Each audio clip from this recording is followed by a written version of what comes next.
radiocaput.com. Mientras todos duermen, algo muy extraño ocurre en los laboratorios químicos RX. Seguinos en Twitter, @radiocaput, o en Facebook, Radio Caput. radiocaput.com. Estás conectado. Estás en Caput.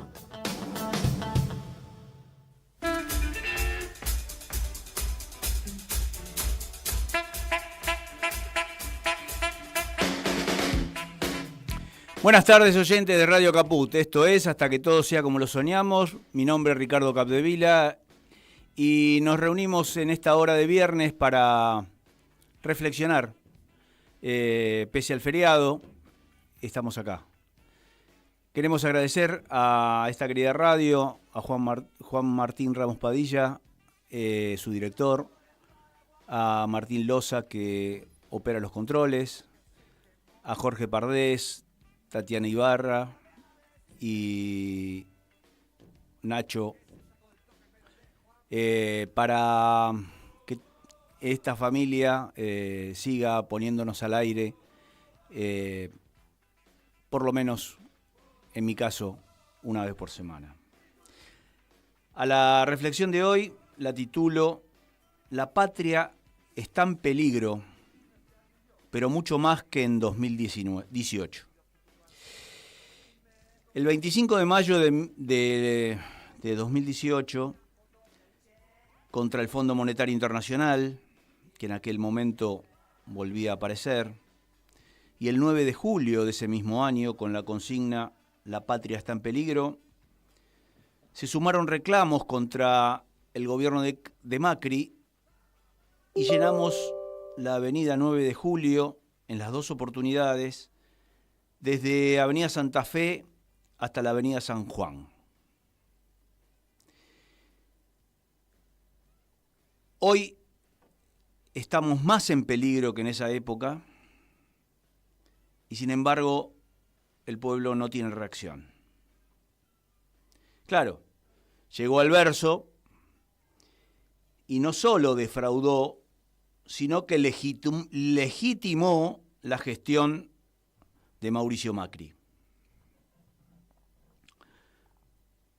Hoy llegamos a padecer un impresentable en la Rosada y resulta muy difícil convocar y lograr semejantes manifestaciones.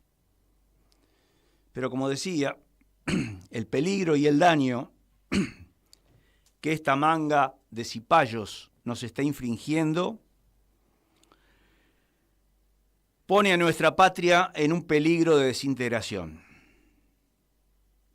cumpliendo el cometido de destrucción del Estado por parte del monigote presidencial autopercibido Topo. Muchos dicen que la derecha ganó la batalla cultural, que los medios manipulan el sentido común. ¿Pero qué es el sentido común?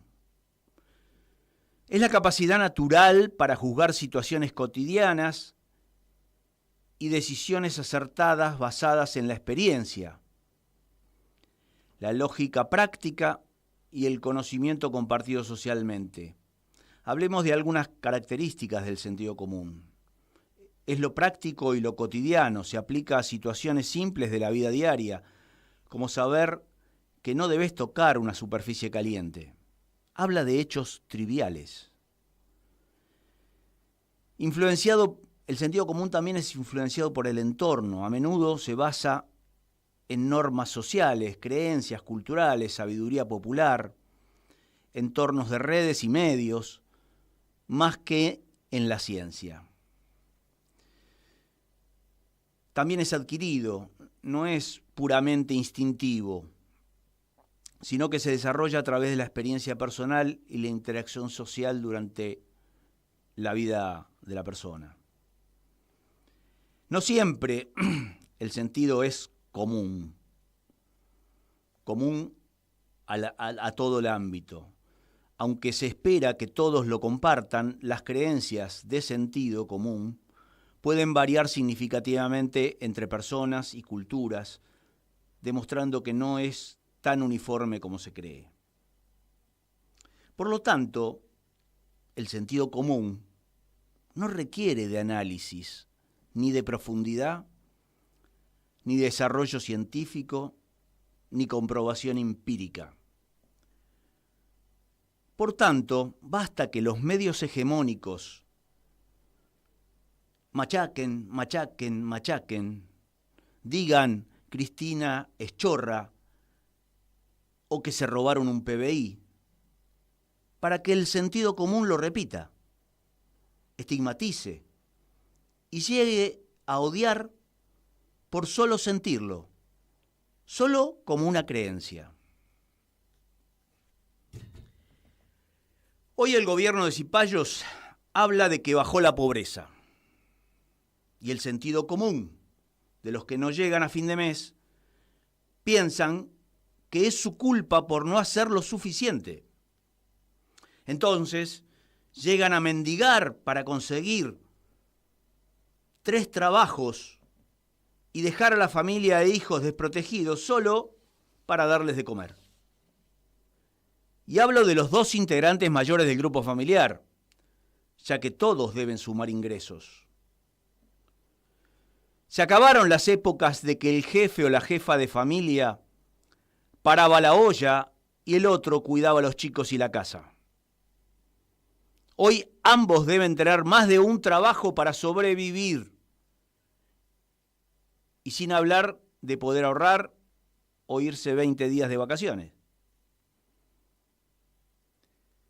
Pero la medición de la pobreza es en base a ingresos, números, estadísticas, no a la calidad de vida. Con una alimentación equilibrada, salud, educación, esparcimiento. Tampoco se considera si posee vivienda, dado que ningún índice incluye el costo del alquiler. Y en todo caso, no todos tenemos las mismas necesidades. Y no hablemos de padecer enfermedades crónicas que se han restringido las presencias del Estado para una gran mayoría de personas vulnerables. Entonces, ¿bajó la pobreza? Te propongo que pienses qué hábito tuviste que cambiar o qué dejaste de consumir, o si disfrutás sin endeudarte para ir una semana de vacaciones.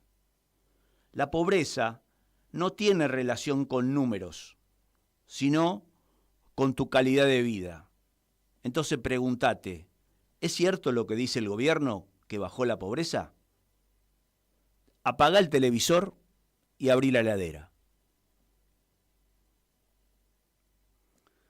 Pero la patria está en peligro.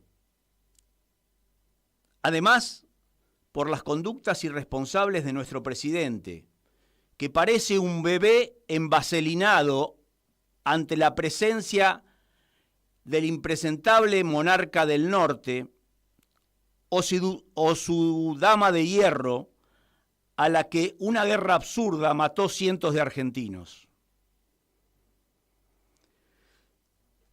La resolución 20 del 65 de la ONU es bastante clara. Encuadra al conflicto de Malvinas como comprendido en una situación colonial. Insta a mantener negociación para resolverla pacíficamente. Inglaterra se ha negado a sentarse en la mesa de negociación para no reconocer el carácter colonial de la larga ocupación. Todos los gobiernos democráticos precedentes aceptaron la resolución, denunciaron la negativa británica a cumplir la misma y abogaron por el inicio de la mesa de negociación. Como auténticos vendepatrias, Milei y sus socios fueron en sentido contrario. Justifican la ocupación y reconocen los derechos al invasor. Y hablan de valorar la opinión de los kelpers implantados por Gran Bretaña. A 44 años de ese evento deplorable de una dictadura en retirada, recordamos a esos patriotas argentinos que dieron su vida y los que la perdieron por las secuelas de esa guerra. Y a 193 años de una ocupación ilegal e ilegítima, decimos que las Malvinas son argentinas y Lago Escondido también. Vamos a ir con el video número 1, en donde el Flaco Bellido, compañero de las marchas a Lago Escondido, en la vigilia del 2 de abril, o sea que el 1 de abril a la noche, se reúnen en Merlo para recordar ese momento, pero con una caracterización, con una visión muy particular. Escuchémoslo al Flaco Bellido. Los que ya han venido a esta vigilia saben que a las 12 cortamos mínimo un ratito. No vamos a oscurecer la noche, no se preocupe, pero siempre en este momento en que se hace el 2 de abril, nos acordamos de nuestros compañeros que sobre todo no pudieron tener la vida que nosotros pudimos tener después de volver del infierno. ¿Sí? Nosotros hoy no conmemoramos el inicio de la guerra, nunca lo haríamos. Lo que conmemoramos es el inicio de la vuelta a la vida. ¿Sí?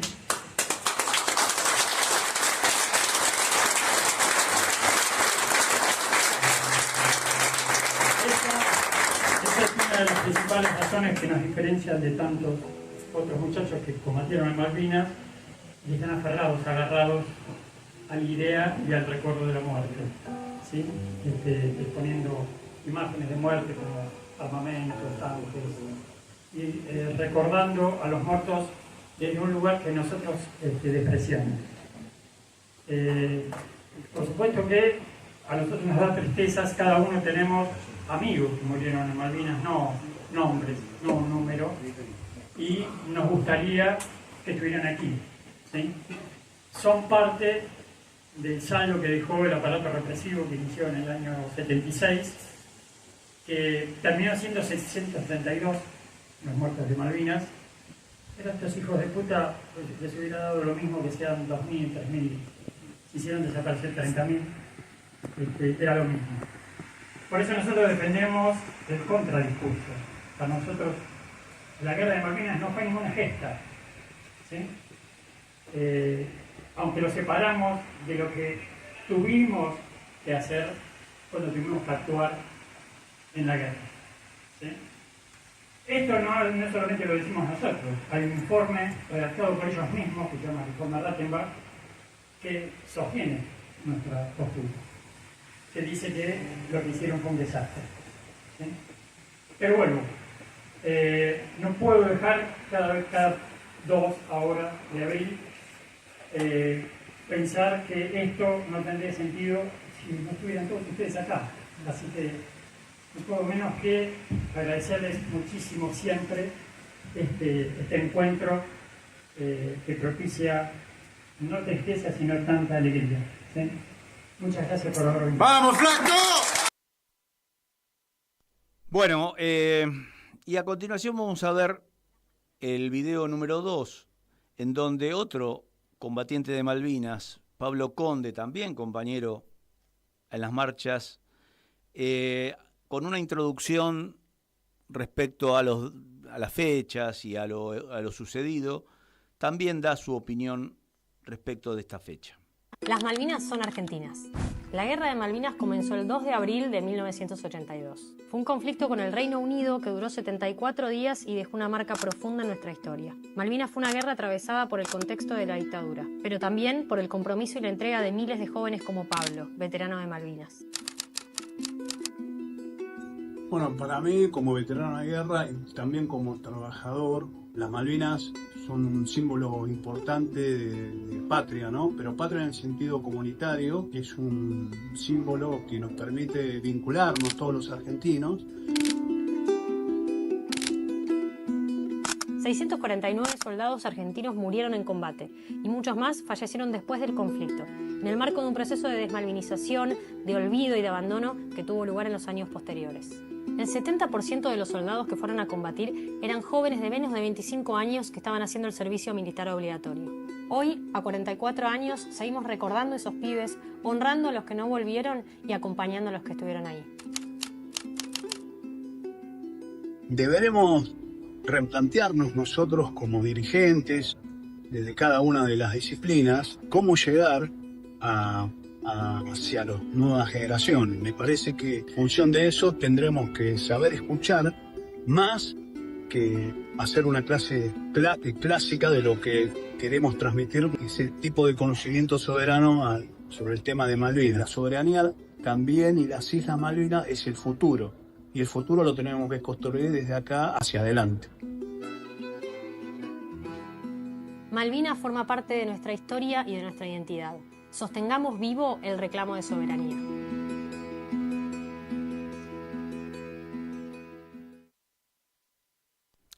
Bueno, gracias al Flaco y a Pablo, compañeros que a través de su experiencia mantienen viva la causa Malvinas.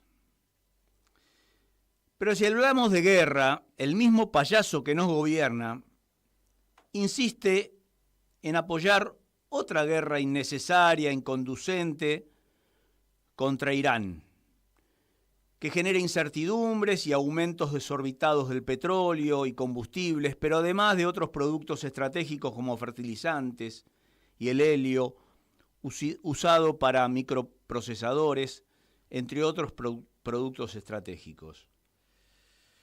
Irán, a su vez, se mofa del payaso del norte, manejando el estrecho de Hormuz a su voluntad, pero con la discrecionalidad política de permitir solo el tráfico para sus aliados, negándolo para todo lo que sea en dólares.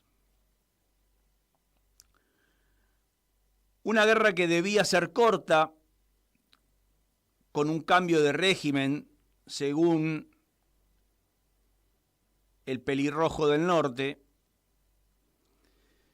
pero uno más adicto al sometimiento. Al parecer, el nuevo régimen, más que sometimiento, se convirtió en uno más confrontativo, con lo cual la guerra no fue tan simple, o no lo es. Y además, este monarca del norte tiene manifestaciones de su pueblo que son masivas en las calles y le dice basta a su ejercicio de rey, que no pidió autorización al Congreso para iniciar esa guerra. Ahora vamos a ver el video número 3, en donde Robert De Niro hace unas declaraciones en la misma manifestación multitudinaria en repudio a la guerra y basta de ejercer como rey. Vamos al video. I support this movement 150%. Yeah. But when the crowds are chanting "No Kings," what I'm really hearing, as we all know, is "No Trump." That's right. There have been other presidents who have tested the constitutional limits of their power, but none have been such an existential threat to our freedoms and security. None, except Trump. He must be stopped, and he must be stopped now. Amen. And that's what No Kings is all about, because he can't do all the fucked up things that he's been doing without the collusion of Congress and the goons in his administration. They're bound to him by fear of losing their own jobs, their own power. It's diabolical. Afraid of Trump? Please. No, they should be more afraid of us. Yeah. That's right. Yeah. Because we still believe in the core American values of justice, equality, decency, and kindness. Because we're going from the streets to the ballot box, and because we all deserve a country with no kings, no Trump. Thank you.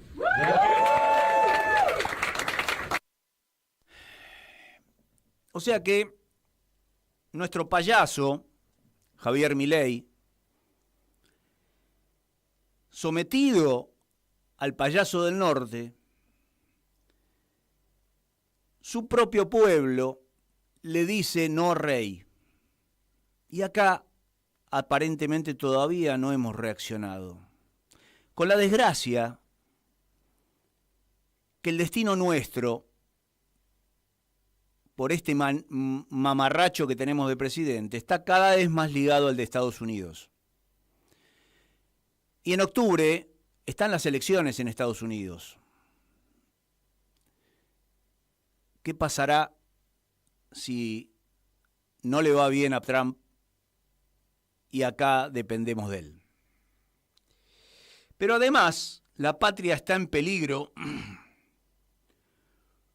por cómo Milei y el resto del Ejecutivo trata el fallo del juzgado de Estados Unidos por el caso Woolford contra YPF. Hablando de que la expropiación es un robo, cuando ante tamaño fallo lo prudente es callarse la boca.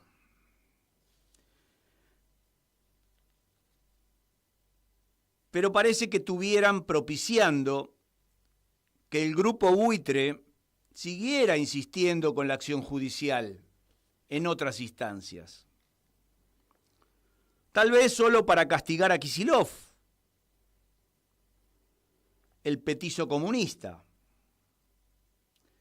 aunque tenga razón y argumentos para haber expropiado a una empresa española que vació una empresa pujante como YPF con un potencial como Vaca Muerta que hoy nos está dando un respaldo energético. El juicio por la expropiación de YPF entra en una nueva etapa, tras el fallo favorable a la Argentina en la Cámara de Apelaciones de Nueva York. Ahora el foco está puesto en los próximos movimientos que darán los fondos litigantes Petersen e Eaton, financiados por Woolford, ya que anticiparon que avanzará con nuevas estrategias para intentar revertir la decisión. El primer paso posible es avanzar con un pedido de revisión ante todos los jueces de la Cámara, conocido como hearing en banc. Se trata de un recurso excepcional que rara vez es aceptado por los magistrados. Si los jueces aceptan el caso, tomaría una dimensión excepcional frente a la justicia neoyorquina, explicó el director de la TAM Advisor, Sebastián Maril. Según los plazos previstos, esa presentación debería concretarse en un lapso de 14 días. A partir de allí, la respuesta del tribunal podría demorar entre 20 y 45 días. En el gobierno consideran que esta vía es la más probable que tomará Woolford en lo inmediato. También destacan que este tipo de revisiones no suele prosperar, aunque admiten que el caso tiene particularidades que podrían influir en la decisión. Si el pedido ante la Cámara es rechazado, la siguiente posibilidad será que los fondos demandantes acudan a la Corte Suprema de Estados Unidos. Sin embargo, llegar a esta instancia no es automático, requiere de un pedido de revisión conocido como certiorari, que el máximo tribunal acepta solo en situaciones de relevancia excepcional. El calendario judicial también condiciona ese escenario. La Corte entra en receso el 31 de julio y retoma su actividad en octubre. Si la presentación se realiza antes de esa fecha, la respuesta podría conocerse en diciembre. En caso de rechazo, se agotarían las vías legales en Estados Unidos. Si el tribunal decide intervenir, el proceso podría extenderse hasta una definición en julio del 2027. o casualidad, el año próximo tendremos elecciones presidenciales y estos plazos también afectarían la elección de el candidato Axel Kicillof, influyendo en las elecciones en nuestro país, como estaba diciendo. En paralelo existe una alternativa que para mí es la más preocupante, que pueda activarse sin necesidad de esperar esos pasos, es recurrir al CIADI, un tribunal arbitral del Banco Mundial que nunca favoreció a la Argentina. Esto permitiría abrir un nuevo frente internacional en el reclamo contra la Argentina. Mientras tanto, en el gobierno sostienen que el escenario cambió de manera significativa tras el fallo de la Cámara y que las chances de que prospere una nueva apelación son limitadas. Aún así, aseguran que se preparan para todos los escenarios posibles en una causa que todavía no está cerrada. O sea que le están dando una señal a Kicillof para que no festeje mucho. En los equipos jurídicos de la Casa Rosada no descartan que una eventual nueva instancia implique otra vez presentaciones de escritos, aunque remarcan que no cambiarán el eje de la defensa. No está todo cerrado, pero está ganado en un 90%. Ahora se invirtió el marco de posibilidades y hay muchas más chances de que les tomen una apelación. Muy pocas chances de que les tomen una apelación.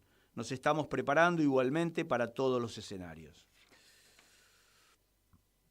Resumieron los despachos oficiales, pero igualmente todas esas instancias judiciales serán por el gobierno utilizadas contra Kicillof. Vamos al video número 6, en donde las declaraciones de Milei nos dan una pauta de cuál es su intención. Y combate al terrorismo. El régimen iraní, una tiranía que no solo mantiene cautiva a su propia población, sino que se ha dedicado a sembrar el terror durante décadas alrededor del mundo. ¿En dónde nos paramos en este momento histórico, en el que Estados Unidos e Israel han decidido ponerle fin al régimen iraní? Irán habló de una línea roja imperdonable y apuntó directamente contra Javier Milei. Pero, ¿cuál es esa línea roja? ¿Y cómo fue escalando este conflicto hasta generar esta amenaza internacional? Está claro que no fue por una sola frase, fue por una serie de declaraciones, decisiones políticas y posicionamientos internacionales que marcaron un giro de la Argentina. Irán no me cae simpático, nos han metido dos bombas, una en la AMIA y otra en la embajada de Irán. Son nuestros enemigos. Vamos a ganar. Irán es nuestro enemigo. Ese mismo día, el presidente escaló sus declaraciones. Dijo que Irán se dedica a financiar el terrorismo internacional. Pero esta postura no empezó en 2026. Desde su llegada al poder, Milei dejó en claro su alineamiento internacional. Por ejemplo, rechazó el ingreso de Argentina a los BRICS. En 2023, el gobierno de Alberto Fernández había asegurado una plaza como miembro pleno del bloque junto a Irán y otros 4 países. Ya desde la campaña, Milei rechazaba el ingreso del país a este bloque, justificando que no iba a negociar con comunistas. En ese sentido, se alineó abiertamente con Estados Unidos e Israel y prometió mudar la embajada a Jerusalén. Yo, sinceramente, me siento orgulloso de ser el presidente más sionista del mundo. Después del ataque de Hamás en octubre de 2023, el gobierno avanzó en declarar la organización terrorista y más tarde hizo lo mismo con Hezbollah. Con el paso de los meses, el discurso del presidente se volvió cada vez más directo. El holocausto y los nazis no son algo del pasado. Los hechos de violencia aberrante ocurridos en Israel el último 7 de octubre son atroces e imperdonables. El régimen iraní, una tiranía que no solo mantiene cautiva a su propia población, sino que se ha dedicado a sembrar el terror durante décadas alrededor del mundo. Milei también dijo que el apoyo a Israel debería ser irrestricto y consideró a Moisés como el máximo héroe de la libertad de todos los tiempos. El máximo héroe de la libertad de todos los tiempos es Moisés. Por eso es tan importante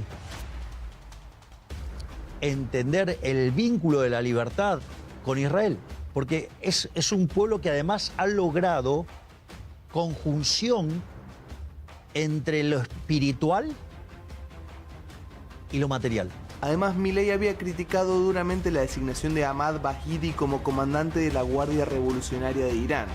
Si bien no prosperó su nombramiento, el gobierno argentino consideró como una provocación inaceptable la designación de un acusado por el atentado a la AMIA. En junio de 2025, cuando Estados Unidos atacó 3 plantas nucleares de Irán, el gabinete de Milei celebró el accionar de la Casa Blanca. En actos oficiales y discursos internacionales repitió una idea central. Cuando se libra una batalla entre el bien y el mal, tomar partido no es una opción entre otras, sino una obligación moral. En el Día del Holocausto señaló que tomar partido no es una opción entre otras, sino una obligación moral.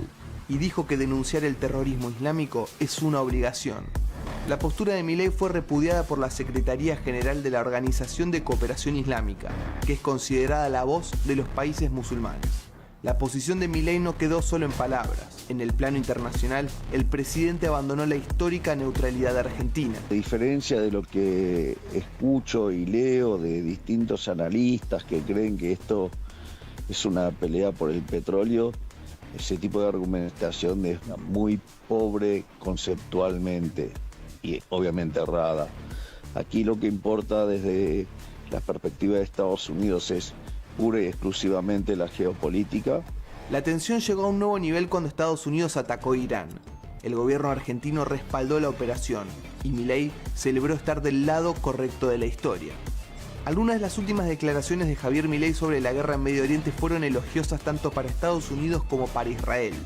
Un día antes de abrir las sesiones ordinarias en el Congreso y luego de que Donald Trump confirmara la muerte del ayatollah Ali Khamenei, el presidente celebró la operación conjunta que terminó con la eliminación del líder supremo iraní. Irán no solo que estaba enriqueciendo uranio de una manera verdaderamente profunda, estaba desarrollando material, digamos, nuclear y consecuentemente, si no fuera por la decisión y el coraje del presidente Trump, Irán hubiera alcanzado poderío militar con lo que implica en términos de riesgo no solo para la zona de Medio Oriente, sino para el resto del mundo. La respuesta no tardó en llegar. En un artículo publicado por el Tehran Times, Irán acusó a Milei de cruzar una línea roja imperdonable y lo señaló por su alineamiento con el eje estadounidense sionista. Lo acusó de iranofobia y que su política no responde a intereses nacionales, sino a presiones externas. Incluso advirtió que Argentina podría enfrentar consecuencias por su posicionamiento internacional. Los dichos de Milei no son declaraciones aisladas. Es una política exterior que rompe con décadas de neutralidad argentina y que posiciona al país en el centro de uno de los conflictos más sensibles del mundo. Ahora, la pregunta que queda por responder es ¿hasta dónde puede escalar el conflicto?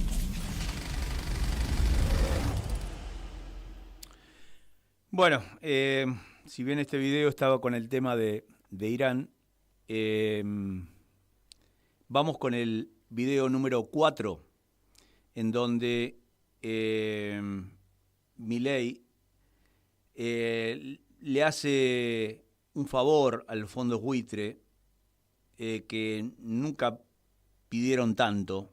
El problema es que debilita los argumentos de la Argentina y que, como toda su política internacional, nos hace un daño terrible e irreparable. Vamos con el video. Hablando Kicillof, a partir del 10 de enero vamos a tener que empezar a pagar, por una decisión judicial, los 16.000 millones de dólares por el juicio contra YPF. ¿Qué decisión va a tomar o tomó el gobierno, el Poder Ejecutivo, sobre esto? Bueno, nosotros, acá hay un problema porque la plata no la tenemos. No tenemos 16.000 millones de dólares para pagar, esa es la realidad. Pero sí tenemos el willing to pay, ¿no? La voluntad de pagar. Nosotros lo que vamos a hacer, que es una idea, esta es una de las ideas que estamos trabajando, es crear la tasa Kicillof, es decir, pagarle a este fondo con un perpetuo, con un bono perpetuo, con algo que se llama la tasa Kicillof. Y que los argentinos tengamos que pagar todos los años una determinada cantidad de dólares gracias al error monstruoso que cometió Kicillof. Y que todos los argentinos recordemos todos los días esa barbaridad que hizo Kichilov y que hace que todos los días tengamos que estar poniendo una determinada cantidad de dólares para pagar el error de un chico, digamos, que claramente su perspectiva ideológica perjudicó a los 46 millones de argentinos. ¿Cómo sería eso? ¿Me llega a mi casa todos los meses? Sí, vas a tener un nuevo impuesto que se llama tasa Kichilov, que es para pagar el desaguisado de un amateur, ¿no? Porque por más que sea doctor de la UBA, parece que esas materias no las estudió, no sé. Bueno, es alguien que no tiene muy claro cómo funcionan las finanzas y menos los mercados. Mamarracho, un mamarracho. Bueno, vamos con el video 5, que también habla de otras declaraciones de este personaje. Independientemente de la pericia legal de nuestro equipo, hay una verdad irrefutable. Expropiar está mal, porque robar está mal. Bueno, será el argumento que use Woolford para seguir judicializando. Bueno, ahora vamos con las declaraciones de Kicillof respecto de este tema, aunque va a tener que esperar para festejar. El presidente Milei acaba de decir: tuvimos que venir a arreglar las cagadas del imbécil de Kicillof durante el gobierno de la corrupta de Cristina. Yo iba a decir que tenía que pedir perdón por haber apoyado a los fondos buitres, por haber utilizado esto electoralmente, aún con recomendaciones de muchos abogados, diciendo que su posición, que siempre fue darle la razón a los buitres, que el fallo tenía que ser negativo para Argentina, para él era lógico.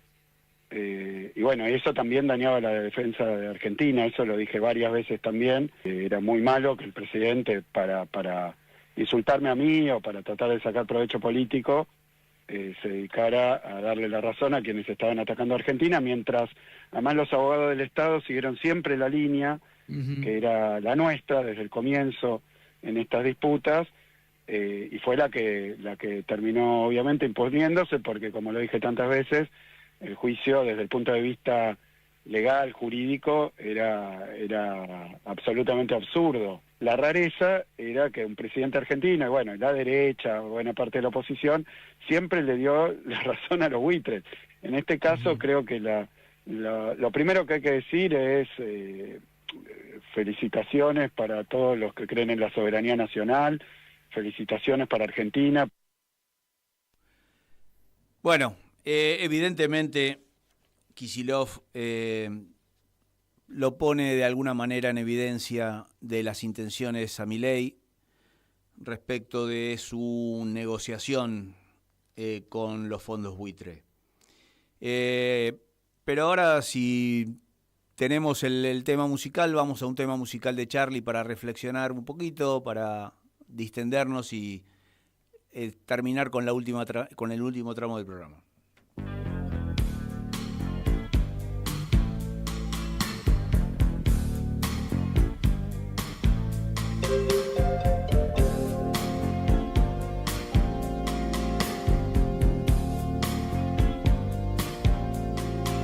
Por favor, no hagas promesas o te olvide.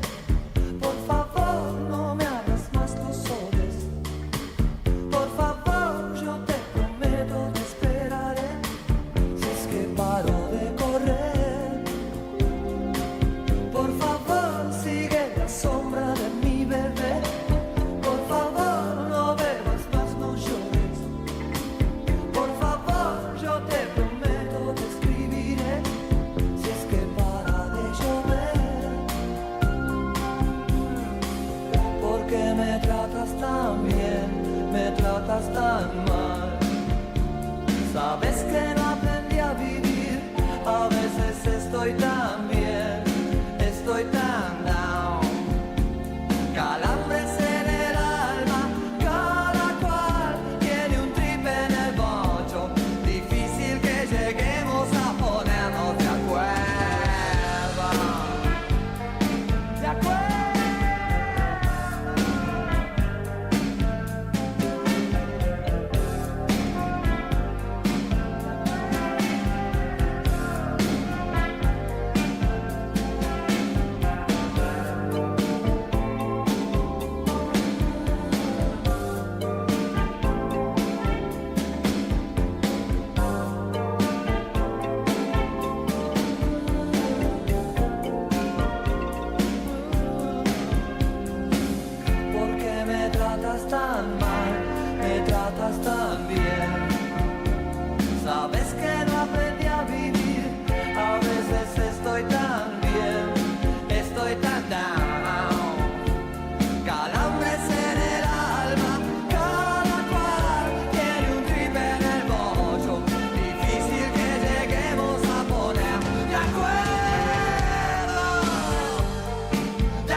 Bueno, en otro orden de cosas, seguimos luchando contra la desprotección que se quiere legislar de los glaciares y periglaciares. Terminó el papelón que hicieron diputados con una audiencia en donde se inscribieron más de 100.000 personas y solamente pudieron hablar menos de 300. Se está judicializando esa audiencia, con lo cual seguridad jurídica para las mineras que vayan a invertir no va a haber. No va a haber. Más allá de que todavía hay que votarlo, tienen que votar los diputados. Ahora vamos a ir con el video número 8 de que el agua no se vende, y esa fue una de las convocatorias en la zona de Congreso.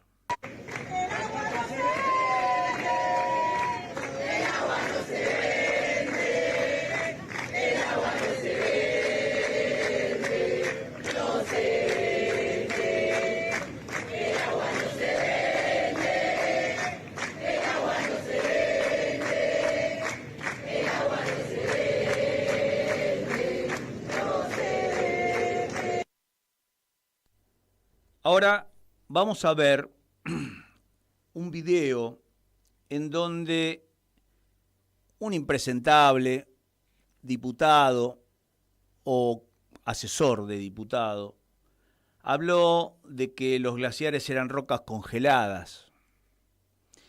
Dedicado a él, en un video demostrativo, se va a mostrar cómo trabajar en minería en los periglaciares contamina las vertientes y es evidente de que hay que proteger las zonas periglaciales también. Vamos con el video número 9.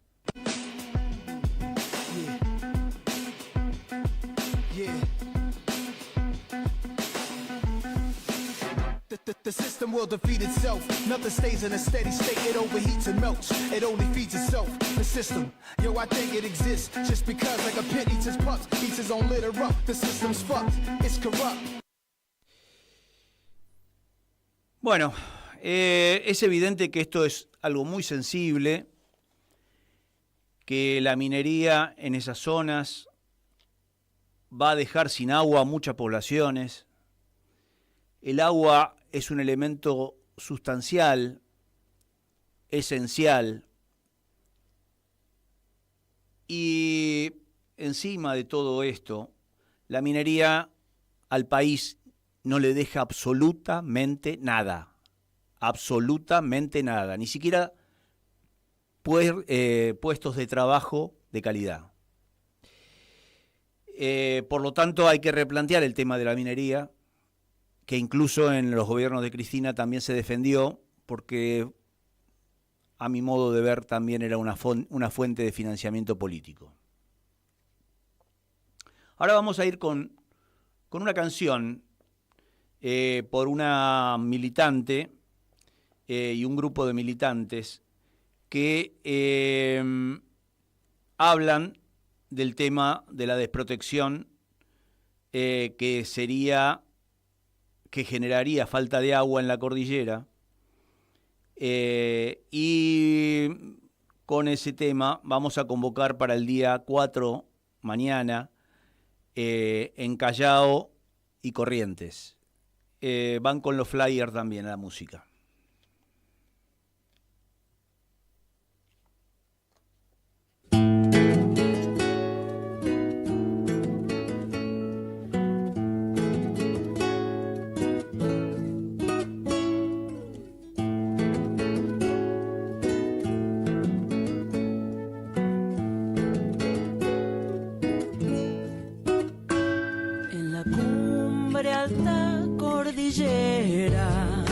Duerme el glaciar junto al cielo azul, guarda en su pecho nieve primavera, agua del pueblo americano del sur.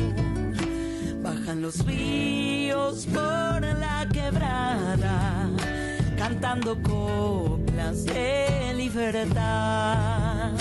Si el hielo muere, la tierra calla y llorará seca la humanidad.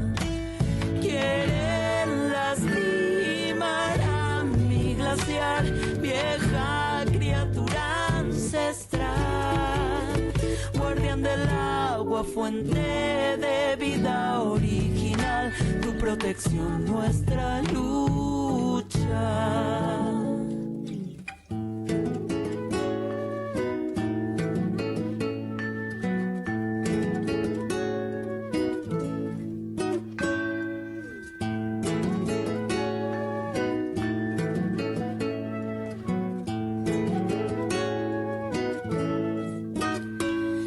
Buscando oro en la piedra, quieren silencio donde hubo un cantar. Dicen progreso, dejan miseria, pero esta vez no podrán avanzar. Traemos en este canto la fuerza, como estandarte la convicción. Cederemos ante la violencia y para el glaciar su liberación. Quieren lastimar a mi glaciar, vieja criatura ancestral, guardián del agua, fuente de vida original, tu protección, nuestra lucha. Quieren lastimar a nuestro glaciar, vieja criatura ancestral, guardián del agua, fuente de vida original, tu protección, nuestra lucha.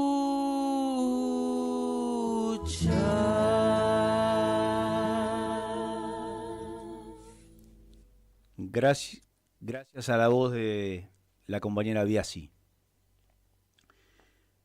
Bueno,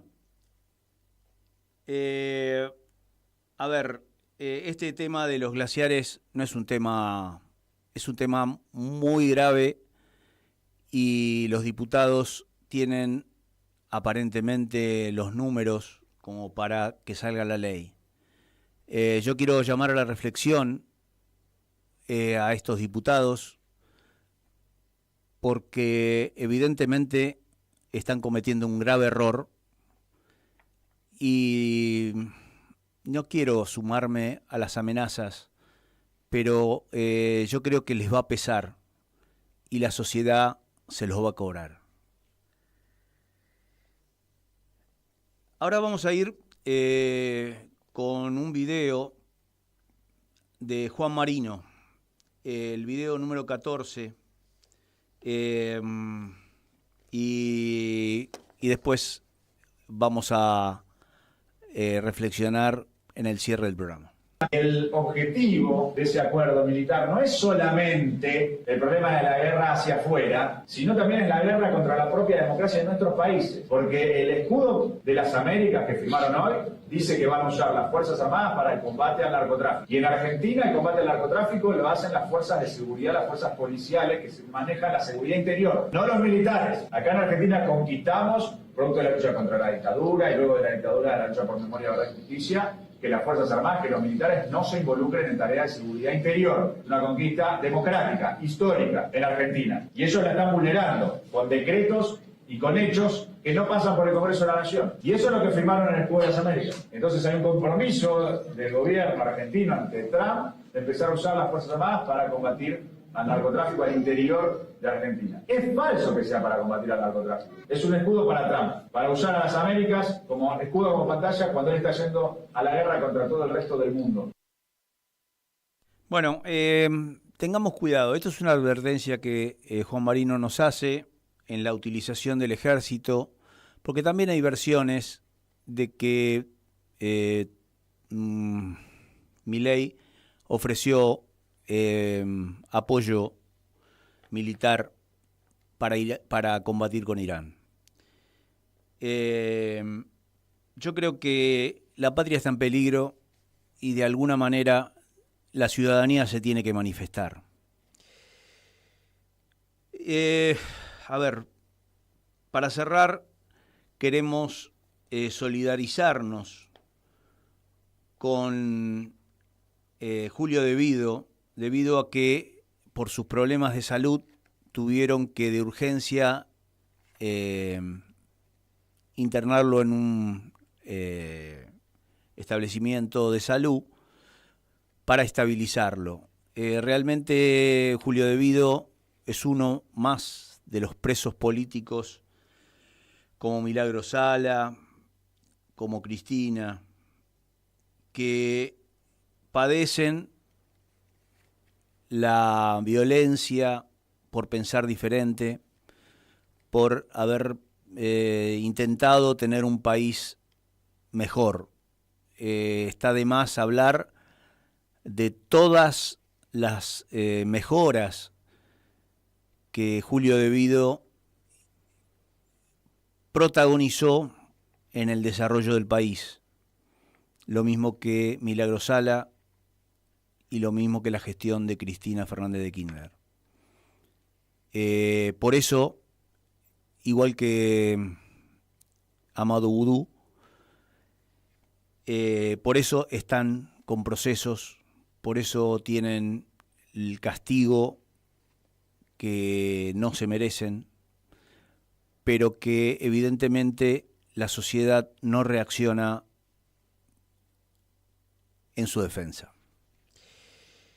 Hoy es feriado, tenemos mucho por lo que pensar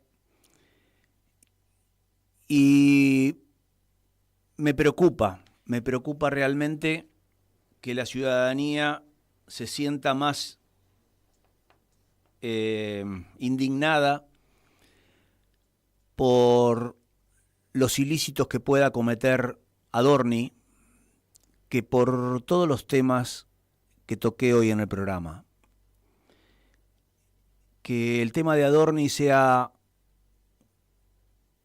un tema de indignación para la ciudadanía antes que la guerra en Irán, el genocidio en Gaza, la situación en Venezuela, con que Maduro sigue secuestrado por Trump. Evidencian que la ciudadanía no está cumpliendo funciones de ciudadano. Se deja llevar por las agendas que imprime los medios de comunicación y evidentemente vamos a padecer mucho tiempo el daño que nos están infringiendo. No va a ser fácil recuperar las cosas que estamos perdiendo. Por eso, para cerrar el programa, les dejo la reflexión para que pensemos como ciudadanos si no tenemos que empezar a tomar otras iniciativas. Gracias y nos vemos el próximo viernes. Ahora vamos con algún temita de Charlie.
Madrid, me fui a New York solo porque seguía, pero yo tenía un sol perdido futuro artístico.